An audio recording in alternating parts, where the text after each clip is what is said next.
and welcome to another episode of Take 2 Minutes. Today we're going to talk about the 80-20 rule, also known as the Pareto Principle.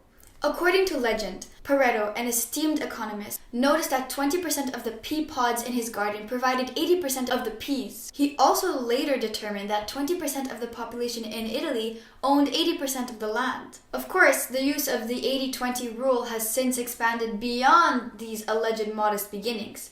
But in principle, this efficiency model is based on the idea that 80% of the output from a given situation or system is determined by 20% of the input, asserting an unequal relationship between inputs and outputs. Here are some examples to help you get the idea.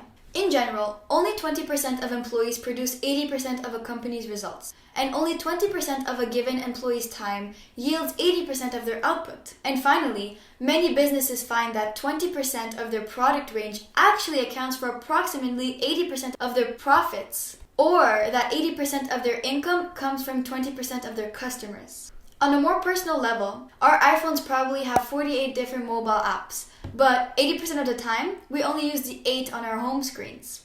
And, just to specify, we are only speaking in general terms here, right? The numbers don't have to be exactly 20% and 80%.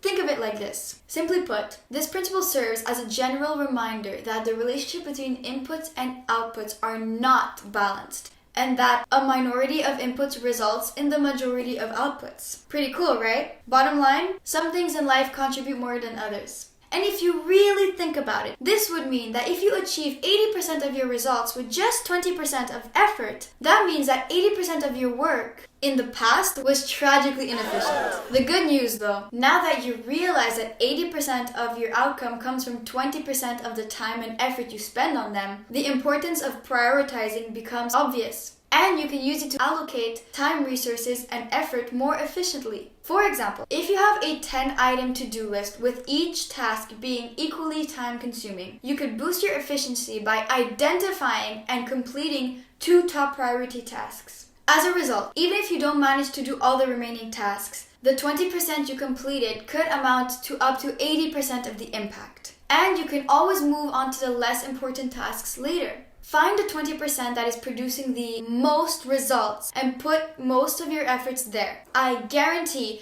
you'll see a serious boost in efficiency. The 80-20 rule doesn't come naturally because people tend to expect the world to be balanced. However, balance is surprisingly not the natural state of the world. Imbalance is. And finally, the Pareto Principle can be applied to any part of life, really. From school and work to friends and family and to your overall quality of life. For example, I'll bet your yoga pants probably take up to 20% of your closet, but I'll also bet that you actually wear them 80% of the time, don't you? Go ahead, give it a try, and you can have the universe be unfair in your favor for a change.